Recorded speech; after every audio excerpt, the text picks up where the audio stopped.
SLST geography সিলেবাসের ভারতে ভূপ্রকৃতি থেকে এমসিকিউ সিরিজের আজকের প্রথম প্রশ্নটি হল লাক্ষা দ্বীপপুঞ্জ হল অপশন এ টেকনিক দ্বীপপুঞ্জ, অপশন বি আগ্নেয় দ্বীপপুঞ্জ, অপশন সি পলিগঠিত দ্বীপপুঞ্জ, অপশন ডি প্রবাল দ্বীপপুঞ্জ।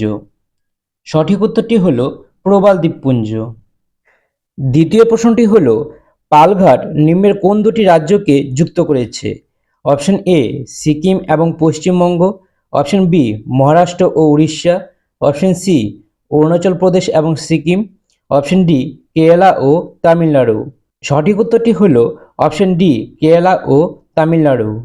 3 নম্বর কোশ্চেনটি হল হিমালয়ের কোন শৃঙ্গটি সাগরমাথা নামে পরিচিত? Option A Kanchenjunga, option B Nanga Parbat, option C mount Everest, option D Dhaulagiri. তো সঠিক উত্তরটি হল অপশন সি মাউন্ট এভারেস্ট।